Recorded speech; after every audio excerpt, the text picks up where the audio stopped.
क्या कभी आप सोए हुए हैं, बहुत भयानक सा चेहरा आपके सामने महसूस होता है। उस वक्त आप हाथ पाँव हिलाना चाहते हैं लेकिन आप असमर्थ होते हैं। आप बोलना चाहते हैं, असमर्थ होते हैं। स्लीप पैरालिसिस आज हमारे डिस्कशन का विषय है। नमस्कार दोस्तों, मैं डॉक्टर ऋचा पाठक, पॉजिटिव हेल्थ सेंटर में आपका स्वागत है। स्लीप पैरालिसिस जैसा कि नाम से ही पता चलता है, निद्रा अवस्था में पैरालिसिस यानी पक्षाघात, शरीर के अंग जिस भी अंग में होता है वो हमारे कंट्रोल में नहीं होता है, उसका मूवमेंट हम नहीं कर पाते हैं। स्लीप पैरालिसिस इसलिए इसका नाम पड़ा है कि इसमें भी निद्रा अवस्था और जागृत अवस्था के बीच की ये जो संक्रमण काल कहता है अवस्था होती है, और उसमें बहुत सारे अनप्लेजेंट फीलिंग्स के साथ हम अपने बॉडी में मूवमेंट करना चाहते नहीं हो पाता है। सपोज दैट कि लग रहा है कि कोई दौड़ा रहा है या मारने आ रहा है और हम तेज़ी से भागना चाह रहे हैं। उस समय हम हाथ पांव हिला रहे हैं, नहीं हिल रहा है और हम जाग गए हैं। जागे हुए में भी हम चाह रहे हैं, ये बहुत ही भयावह एक्सपीरियंस हो रहा है। बगल में कोई सोया, सोच रहे हैं कि चीख के उसको आवाज़ दें या उसको हिलाएं, उसको उठाएं, लेकिन हम ऐसा करने में असमर्थ होते हैं क्योंकि यह हो नहीं पाता है। ना हमारा शरीर हमारे अनुसार चल पाता है, ना हम बोल पाते हैं। हम बोलने में अक्षम महसूस करते हैं, हम अपनी बॉडी को मूव करने में अक्षम महसूस करते हैं। या कुछ सेकंड से कुछ मिनट तक की अवस्था हो सकती है और ये बहुत ही कष्टदायक होती है और बहुत ही हम परेशान हो जाते हैं। लगभग आम पॉपुलेशन में 20% लोगों ने इसका अनुभव किया होता है। यह समस्या प्रायः किशोरावस्था से शुरू होती है, 30-32 एज तक यह वर्स्ट कंडीशन में हो जाता है।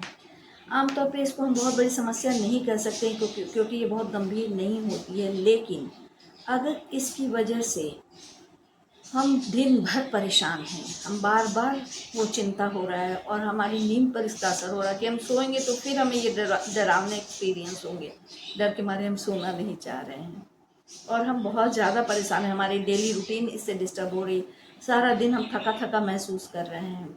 ये सारी समस्याएं हैं, तो ये स्लीप पैरालिसिस से रिलेटेड हैं और इससे बचाव के भी उपाय हैं, यानी इसके विषय में सारी संपूर्ण जानकारी आप चाहते हैं तो इस वीडियो को अंत तक ज़रूर देखिए। और अगर इस चैनल पे पहली बार आए हैं, सब्सक्राइब नहीं किया है तो सबसे पहले सब्सक्राइब कर लीजिए, बेल आइकन को प्रेस करना ना भूलिए ताकि हमारे वीडियो से, लेटेस्ट वीडियो से आप अपडेट रहें। तो इसको अच्छी तरह समझने के लिए हमें नींद के विषय में समझना ज़रूरी है। नींद में 4 स्टेजेज होते हैं और 2 तरीके का होता है, rapid eye movement and non rapid eye movement. अब ये क्या चीज़ें हैं इसको मैंने एक जगह नोट किया है और उसके अकॉर्डिंग आपको समझाने की कोशिश कर रही हूँ। जैसे निद्रा में 2 फिजिकल स्टेट पाई जाती है, जो मैंने कहा ना, non rapid eye movement and rapid eye movement. जैसे सोए होते हैं तो आप देखते होंगे, किसी को भी, बच्चों को भी सोए देखते होंगे कि कुछ देर के बाद ऐसा लगता है कि उनके आई बॉल घूमते होते हैं, यानी आंखें बंद होती है, आई बॉल घूमता है तो वो महसूस होता है। ये हुआ रैपिड आई मूवमेंट। लेकिन तुरंत जैसे सोए हैं तो तुरंत वैसा नहीं होता है, आंखें स्थिर होती हैं, कुछ मिनट के बाद ये फेजेज आते हैं। Actually rapid, non rapid eye movement and rapid eye movement, ये पूरे नींद के दौरान यानी पूरे रात में इसका साइकिल कई बार ये चक्र होता है। और स्लीप पैरालिसिस का संबंध है जब हम रैपिड आई मूवमेंट से निकलते होते हैं या उसमें जाते होते हैं। रैपिड आई मूवमेंट में ऐसे संक्रमण काल में स्लीप पैरालिसिस का एक्सपीरियंस प्राय होता है। अब नॉन रैपिड आई मूवमेंट के 4 स्टेजेस क्या है? जो पहला फर्स्ट स्टेज होता है उसको हम हल्की नींद की अवस्था कहते हैं। जब हम जैसे ही सोने जाते हैं तो तुरंत तो नहीं डीप स्लीप हो जाती है, तो जो फर्स्ट स्टेज होता है वो, उसमें हल्की सी आवाज़ भी होती है तो हम सोए में भी महसूस करते हैं। और वो आवाज़ें, कई बार होता है ना कि हम टीवी देखते देखते सो गए और उसके जो म्यूज़िक बज रहे हैं तो हम हल्का सा वो आवाज़ भी सुन रहे हैं, उसको कोरिलेट करते हुए हम सोए हुए हैं। तो ये फर्स्ट स्टेज होता है। इसमें थोड़ी सी आवाज़ हुई, खट से हुआ, कोई तेज बोल दिया, दरवाज़ा खोल गया, फट से आँख खुल जाती है। सेकंड जो स्टेज होता है, ये वास्तविक निद्रा इसको कहते हैं, और इसमें तेज आवाज़ जब किया जाएगा, यानी आसपास की छोटी मोटी आवाज़, जैसे चिड़िया चहचहा रही है या डॉगी बोल रहा है, या जो जिस अवस्था में सोए थे वो आवाज़ें अगर हैं तो वो डिस्टर्ब नहीं करती हैं। लेकिन तेज आवाज़ अगर हम करते हैं तो इंसान झटके से आँख खोलता है। इस अवस्था में व्यक्ति शारीरिक रूप से शिथिल महसूस करता है। थर्ड और फोर्थ स्टेज जो होता है वो डीप स्लीप की अवस्था उसी को कहते हैं। इस अवस्था में आने पर व्यक्ति तभी जागता है जब बहुत तेज आवाज़ किया जाए, या झूला झोल के उठा रहे, उठो उठो उठो, या तेज आवाज़ में हम बोलते हैं, शरीर उसका हिलाते हैं, तब वो उठता है। ये डीप स्लीप की अवस्था है। ये स्टेज थर्ड एंड फोर्थ होता है। रैपिड आई मूवमेंट जो है नींद की अवस्था के दौरान बार बार होने वाली उत्तेजना है। जो बार बार चेंजेज होते हैं, जो उत्तेजना है, उसको रैपिड आई मूवमेंट उससे शामिल है। रैपिड आई मूवमेंट का बहुत ही इम्पोर्टेंस है, क्योंकि वो उसका संबंध हमारे मेमोरी से है। हम किसी नई चीज़ को सीखते हैं, लर्निंग से, वो सारी चीज़ों में वो काफ़ी मदद करता है। तो ये क्या होता है, रैपिड आई मूवमेंट को भी आम तरीके से कहा जाता है। जो ध्वनि उत्तेजना जो होती है इस अवस्था में मोटर बिहेवियर जो है उससे वो जुड़ा हुआ होता है, यानी आपके हाथ पाँव के जो मूवमेंट है उससे वो जुड़ा होता है। कई लोगों को एक स्लीप संबंधी बीमारी होती है ना, सोए में कभी हाथ पटक रहे हैं, कभी पाँव पटक रहे हैं झटके से, तो जो उसके पास सोता है कभी कभी वो इंजोर्ड हो जाता है, चोट लग जाता है। तो इस स्थिति में रैपिड आई मूवमेंट में ऐसा होता है। आप आमतौर पर रैपिड आई को के दौरान हिलते डुलते नहीं हैं। आमतौर पे मैंने कहा जब स्लीप डिसऑर्डर में वो चीज़ें होती हैं हाथ पाँव मारने वाली, लेकिन नॉर्मली हम उसमें हिलते डुलते नहीं हैं। ये नींद का सामान्य स्टेज है जो रात में कई बार होता है। ये साइकिल कई बार आता है। आपकी नींद का लगभग 20% जो है रैपिड आई मूवमेंट का होता है। और जब रैपिड आई मूवमेंट वाले स्टेज में डिस्टर्बेंस होता है तभी स्लीप पैरालिसिस की समस्या होती है। आमतौर पे कह सकते हैं स्लीप पैरालिसिस ऐसा अनुभव है जिसकी चेतना तो आप में होती है।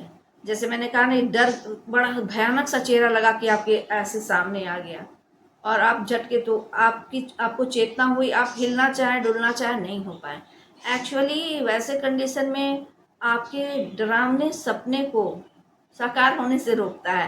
माने वैसा स्लीप पैरालिसिस हो जाता है, फिर आपको उसकी चेतना रहती है, मतलब आप समझ रहे हैं कि आप बिस्तर पे हैं, लेकिन आप किसी को बोलना चाह रहे हैं, बोल नहीं पा रहे हैं, उठाना चाह रहे हैं, या हाथ पाँव को करके अपने आप को नॉर्मल करना चाह रहे हैं, उसमें आप अक्षम हो जाते हैं।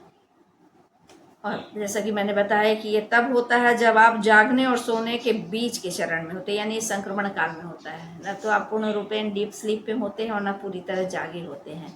तो इसलिए स्वाभाविक है कि हमारा दिमाग ऐसे में कन्फ्यूजनल स्टेज में होता है, हम मतिभ्रम की स्थिति में आ सकते हैं। इस समय आपको कभी कभी दबाव महसूस होगा, आपको सीने में बहुत दबाव महसूस होगा, घुटन महसूस होगी, लगेगा आप सांस नहीं ले पा रहे हैं। तरह तरह के सिम्टम्स इसमें होते हैं, कोई एक सिम्टम नहीं होता, किसी में कुछ सिम्टम होता है, किसी में कुछ सिम्टम होता है। विभिन्न संस्कृति में भी इसके लक्षण अलग अलग होते हैं। कई बार स्लीप पैरालिसिस का नार्कोलेप्सी जैसे अन्य नींद संबंधी बीमारियों से भी एसोसिएट होता है, जुड़ा हुआ होता है। अब आपके दिमाग में आएगा, क्या स्लीप पैरालिसिस गंभीर स्थिति है? नहीं, गंभीर स्थिति नहीं है, ये एक सामान्य सी स्थिति है और लगभग 10% लोगों में बार बार ये होता भी है।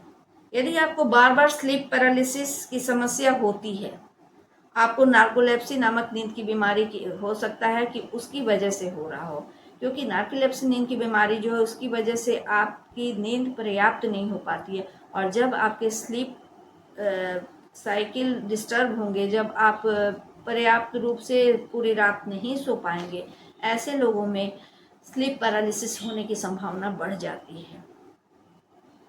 उसके अलावा कई बार कुछ मानसिक या साइकेट्रिक प्रॉब्लम्स होते हैं, उससे भी एसोसिएट होता है, जैसे post traumatic stress disorder, bipolar disorder, anxiety disorder.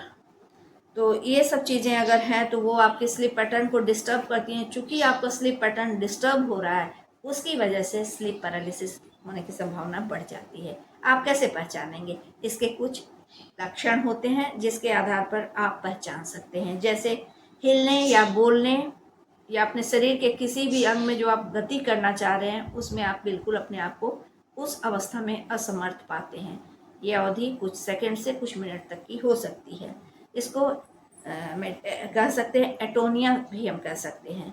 उस दौरान संभव है आपको सांस लेने में कठिनाई महसूस हो, मतिभ्रम यानी कंफ्यूजनल स्टेट हो, आप जागे हैं कि सोए हैं, आप जिन चीज़ों को देख रहे हैं वो कई बार होता है कि आप देख रहे हैं अपने कमरे में वो चीज़ें हकीकत में वो होती नहीं है, लेकिन आपको वो भ्रम महसूस होता है। छाती पर दबाव महसूस होगा, घुटन का एहसास होगा, अपने आप से आपको लगेगा आप अपने शरीर से अलग हो चुके हैं, ऐसा आप महसूस करते हैं। आपको बहुत खतरा का भी महसूस हो सकता है। तो ये कुछ लक्षण हैं जिसके आधार पे आप समझ सकते हैं कि ये जो है आपको स्लीप पैरालिसिस है। आखिर क्यों होता है? सच पूछिए तो इसका स्पष्ट कारण आज तक नहीं पता किया जा चुका है, लेकिन इस पर रिसर्च हो रहे हैं और कुछ रिसर्चर्स का मानना है कि स्लीप पैरालिसिस जो है एक बिगड़े हुए रैपिड आई मूवमेंट साइकिल के कारण होता है। जो रैपिड आई मूवमेंट और नॉन रैपिड आई मूवमेंट रात भर चलते हैं उसकी साइकिल, रैपिड आई मूवमेंट की साइकिल अगर बिगड़ जाती है तो उसकी वजह से स्लीप पैरालिसिस होने लगता है। क्योंकि यह ज़्यादातर तब होता है जब रैपिड आई मूवमेंट नींद में आप जा रहे होते हैं या उससे बाहर आ रहे होते हैं, ऐसे कंडीशन में ही होता है। तो जब इसकी साइकिल गड़बड़ होती है तो ये संभावनाएं बढ़ जाती है। इस अवस्था के दौरान आपका मस्तिष्क सामान्य रूप से आपकी मांसपेशियों को वैसे ही लकवाग्रस्त कर देता है ताकि आप अपने सपनों, भयावह स्थिति वाले जो सपने, क्योंकि इसका संबंध हॉरेबल ही होता है ज़्यादातर, तो वो जो सपने हैं उसको साकार होने से रोक देता है। कि जैसे लग रहा कि एकदम आप खाई में गिरने ही वाले हैं, तो उस समय आप स्लीप पैरालिसिस हो जाता है। तो वो आपको जगा भी देता है और वो भयानक स्थिति से बचा भी लेता है। ये बहुत भयानक सा चेहरा आया आपके एकदम आपके सामने और उसी समय आपको ऐसा हो गया, तो आपको लगता है आप सपने में थे, आप उठ गए, लेकिन उस समय आप अपने आप को हिला डुला नहीं पा रहे। तो ये आपके उस भयानक सपने को साकार होने से रोक देता है। यह आधा जाग रहा होता है आपका दिमाग, आधा सो रहा होता है आपका दिमाग, इसलिए आपका जो शरीर है आपके दिमाग के कंट्रोल में नहीं रह पाता है। अध्ययनों से यह भी पता चला है कि 20% लोगों में कम से कम एक बार स्लीप पैरालिसिस जरूर होती है।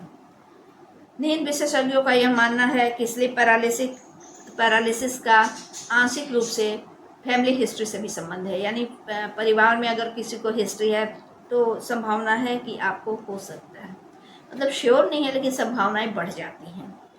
अन्य कारणों में मानसिक तनाव तो खैर सबसे बड़ा कारण होता है। आप हमें सोने के पहले बहुत तनावग्रस्त हैं तो उसका असर आपके नींद पर पड़ेगा, नींद की क्वालिटी पर पड़ेगा, और जब वो कम होगी, आपका स्लीप हाइजीन पुअर होगा, तो उसकी वजह से स्लीप पैरालिसिस के होने की संभावना स्वतः बढ़ जाती है।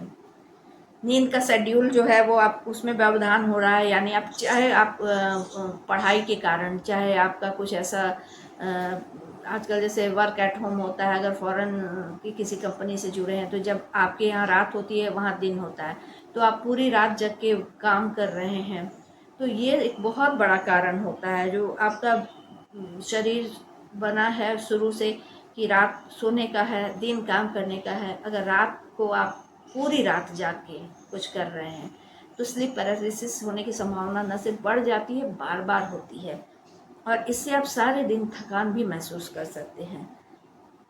कई अध्ययनों में सोशल एंजाइटी या पैनिक डिसऑर्डर स्लीप पैरालिसिस के बीच संबंध पाया गया है। पीटीएसडी में भी ऐसा देखा जाता है। स्लीप पैरालिसिस आमतौर पर कब होता है? स्लीप पैरालिसिस के दौरान आप ऐसी चीज़ें महसूस कर सकते हैं या देख सकते हैं जो वास्तव में वहाँ नहीं होता है। यह मतिभ्रम आपको गैर रैपिड आई मूवमेंट नींद की शुरुआती चरण में होता है। जैसे ही नॉन रैपिड आई मूवमेंट से निकल कर हम रैपिड आई मूवमेंट में प्रवेश कर रहे हैं, उस दौरान इस तरह के कन्फ्यूजनल स्टेट हो सकते हैं। कई बार आप बिस्तर पे सोए हुए हैं ना, और आपको लगता है कि हम मान लीजिए आप किसी दूसरे शहर में गए, किसी होटल में सोए हुए हैं और आपकी नींद खुली तो आपको कुछ क्षण के लिए लगेगा कि आप अपने बेडरूम में हैं, फिर चीज़ों को देखेंगे ये क्या है, तो थोड़े मिनट के बाद आपको रियलाइज होगा कि नहीं हम दूसरी जगह पे हैं। तो इस तरह का कन्फ्यूजनल स्टेट इसमें अक्सर होता है। उसके बाद सपनों या बुरे सपनों के विपरीत जो नींद के चक्र के बाद होते हैं रैपिड आई मूवमेंट में, उसमें स्लीप पैरालिसिस के साथ दो तरह के मतिभ्रम हो सकते हैं। या तो आप सो रहे होते हैं या आप जाग रहे होते हैं। इसमें भी कन्फ्यूजन होता है कि मैं, जब आप बाद में अपना अनुभव शेयर करेंगे तो आपको समझ में नहीं आएगा कि वो सब चीज़ें हुई थी, मैं जागा था या मैं सोया हुआ था, मैं जागी थी या सोई हुई थी। तो इस तरह के कन्फ्यूजनल स्टेट होते हैं। स्लीप पैरालिसिस तब होता है जब आप रैपिड आई मूवमेंट नींद में प्रवेश कर रहे हैं ज़्यादातर, या उससे बाहर निकल रहे होते हैं। तो ये चीज़ें जो है, अगर हमारे रैपिड आई मूवमेंट साइकिल जो मैंने पहले भी कहा वो सही तरीके से मेंटेन होगा तो स्लीप पैरालिसिस के नगण्य होने की संभावना है, कम से कम होगा। स्लीप पैरालिसिस के विपरीत एक और चीज़ होता है ल्यूसिड ड्रीम। अक्सर इसमें कन्फ्यूज़न होता है। तो ल्यूसिड ड्रीम के दौरान आप हिलने डुलने में अपने आप को असमर्थ महसूस नहीं करते हैं, जबकि पैरालिसिस में आप करते हैं। बाकी चीज़ें बहुत मिलती जुलती हैं, लेकिन दोनों में डिफ्रेंशिएट करना हो तो ये चीज़ें हैं कि पैरालिसिस में आपकी मोटर मूवमेंट आपके कंट्रोल में नहीं होते और उसमें होते हैं। स्लीप पैरालिसिस जो होता है, कैसे लोगों में होने की संभावना अधिक होती है, मतलब कौन लोग ज़्यादा उसके शिकार हो सकते हैं। तो पहला है लगातार जिनके दिनचर्या में नींद की कमी हो रही है, या बार बार नींद की जो बदलती नींद की दिनचर्या है, यानी उनके नींद का कोई शेड्यूल नहीं है। कभी 10 बजे सो रहे हैं, कभी 2 बजे सो रहे हैं, कभी 8 बजे सो रहे हैं, कोई शेड्यूल निश्चित फिक्स नहीं है। मानसिक स्थितियाँ, जैसे हमेशा सोने के पहले बहुत अधिक तनावग्रस्त है। बहुत सारे लोगों की गंदी आदत होती है, ठीक सोने के पहले दिन भर की चीज़ों को एनालिसिस करते हैं और ख़ास करके निगेटिव चीज़ों को। ऐसा मैंने अनुभव किया, मेरे साथ क्यों हुआ, और फिर अब काफ़ी निगेटिव फीलिंग्स उनके अंदर आने लगती है, इनसिक्योर फीलिंग उनके अंदर आने लगती है। तो ये सारी नकारात्मक चिंतन उनके स्लीप में परेशानी पैदा करते हैं, जिसके कारण स्लीप पैरालिसिस की संभावना बढ़ जाती है।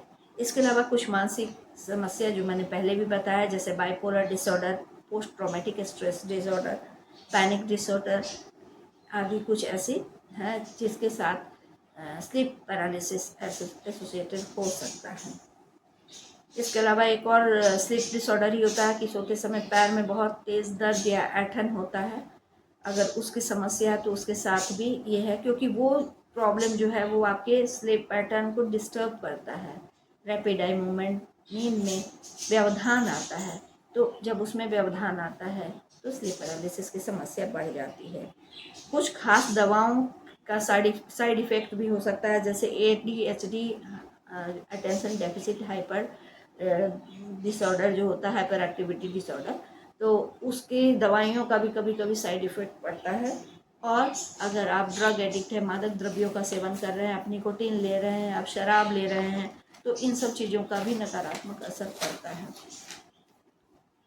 अब इसका इलाज कैसे किया जाए? मान लीजिए समस्या हो गई तो क्या इलाज संभव है? 100% इलाज संभव है, चिंता की कोई बात नहीं है।